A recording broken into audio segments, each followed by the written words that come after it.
샬롬 할렐루야. 갈라디아서 5장 22에서 23입니다. 오직 성령의 열매는 사랑과 희락과 화평과 오래 참음과 자비와 양선과 충성과 온유와 절제니 이 같은 것을 금지할 법이 없느니라.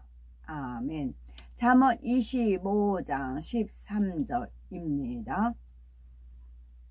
충성된 사자는 그를 보낸 이에게 마치 추수하는 날의 얼음 냉수 같아서 능히 그 주인의 마음을 시원하게 하느니라.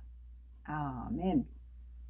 시편 101편 6절입니다. 내 눈이 이 땅에 충성된 자를 살펴 나와 함께 살게 하리니 완전한 길에 행하는 자가 나를 따르리로다. 아멘. 요한계시록 2장 10절입니다. 너는 장차 받을 고난을 두려워하지 말라. 볼지어다 마귀가 장차 너희 가운데에서 몇 사람을 옥에 던져 시험을 받게 하리니 너희가 10일 동안 환난을 받으리라. 네가 죽도록 충성하라. 그리하면 내가 생명의 관을 네게 주리라. 아멘. 제목은 성령의 열매 7번째 충성입니다.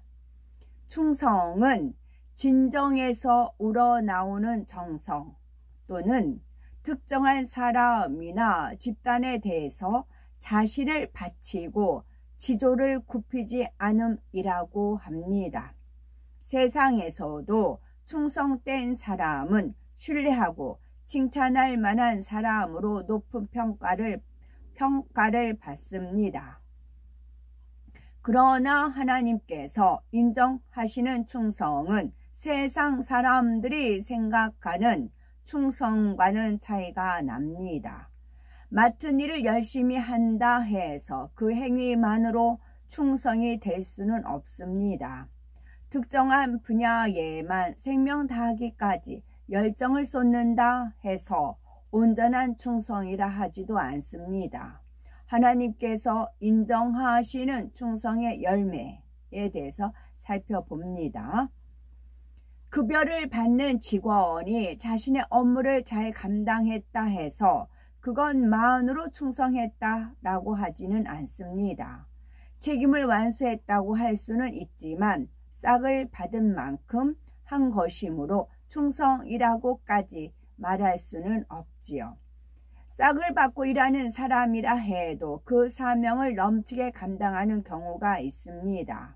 받은 만큼은 해야지 하는 계산적인 마음이나 억지로 감당하는 것이 아닙니다.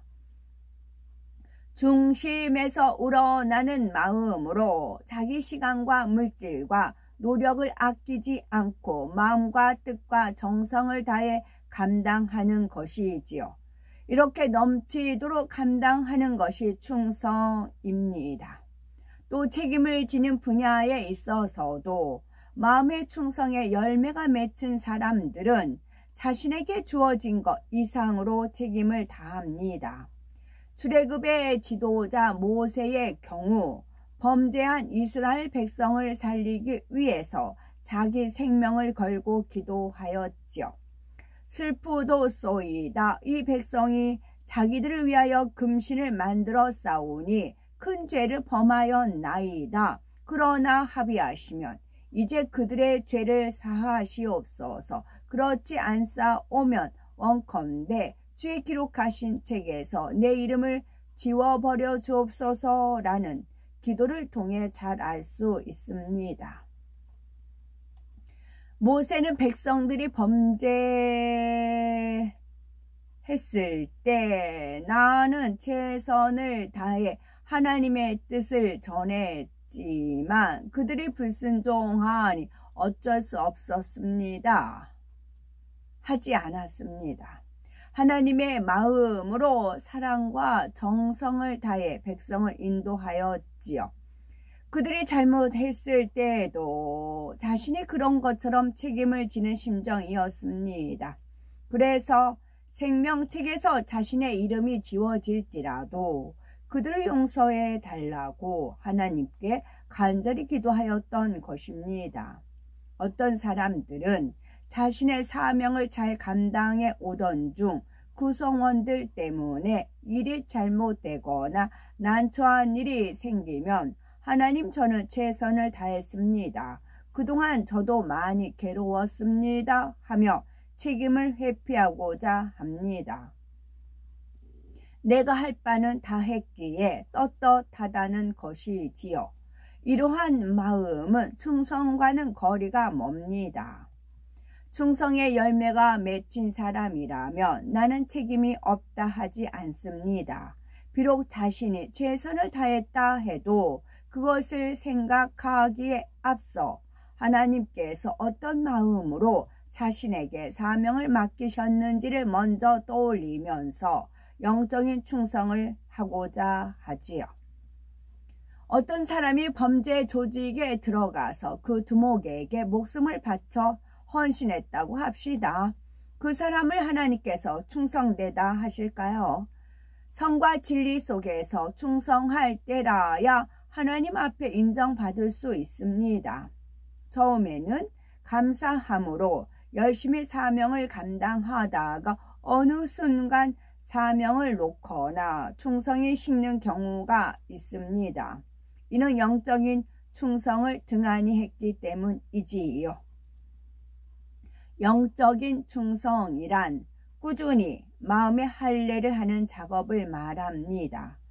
끊임없이 마음의 두루마기를 빠는 것이지요. 하나님의 말씀에 어긋나는 비진리, 악, 불의, 불법 등 모든 죄를 버리고 성결을 이루는 것입니다.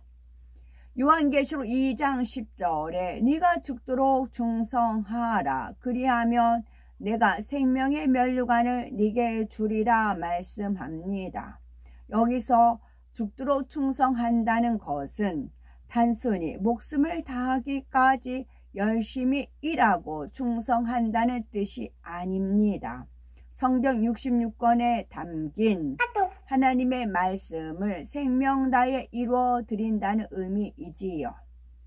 우리가 영적인 충성을 하려면 죄를 피 흘리기까지 싸워버리며 하나님의 계명을 지켜나가야 합니다. 이런 마음의 할례 없이 사명만 감당한다고 충성했다 하지 않습니다. 나는 날마다 죽노라 고백했던 사도 바울처럼 피진리에 속한 자신의 모습을 철저히 죽이고 성결되는 것이 곧 영적인 충성입니다. 하나님께서는 무엇보다 우리가 성결되기를 원하십니다. 그렇다고 온전히 성결되기까지 다른 사명을 감당하지 말라는 뜻이 아닙니다. 어떤 직분이나 사명을 맡더라도 항상 마음의 할례를 함께 이루어 가야 하지요.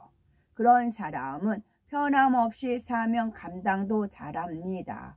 현실에 어떤 어려움이 오거나 마음의 연단이 있어도 사명을 놓거나 게을리하지 않습니다.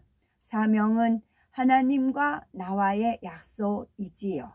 우리가 성결된 만큼 더 좋은 천국에 들어갈 수 있고 성결된 마음으로 사명 감당할 때 더 많은 상급을 쌓을 수 있답니다.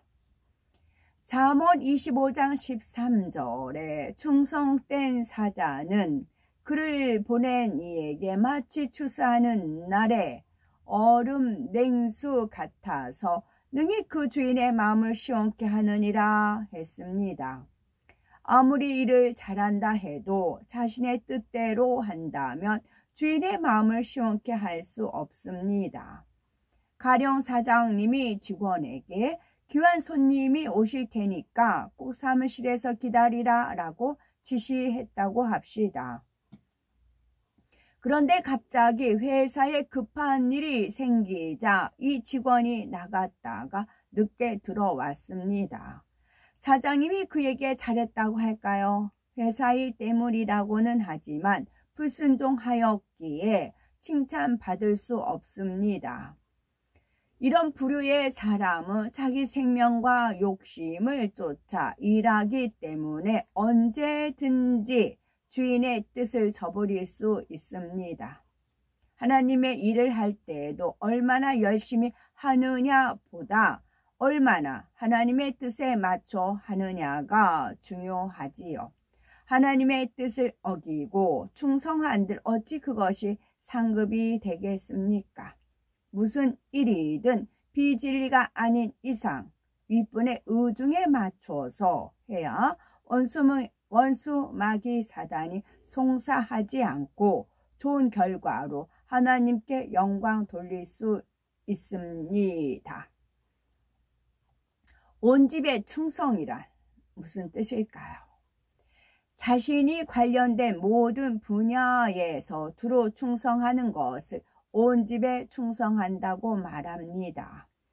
교회에서 특별한 사명이 없다 해도 성도로서 각종 모임에 속한 회원으로서 자리를 지키는 것도 충성의 한 분야이지요. 가정, 직장, 학교에서도 마찬가지입니다. 자기가 속한 구성원으로서 본분을 다해야지요. 하나님의 자녀로서 아내와 남편, 부모와 학생으로서 직원으로서 모든 분분을 다할 때 온 집에 충성하는 것입니다. 한두 가지 분야만 열심히 하고 나머지는 좀 소홀히 한다면 온전한 충성이라 할 수가 없지요. 그렇다면 몸은 하나인데 어떻게 모든 분야에 충성할 수 있을까요? 영으로 변화되면 온 집에 충성하는 것이 어렵지 않습니다. 가령 A 모임에서는 회장이고 B 모임에서는 회원이라고 합시다.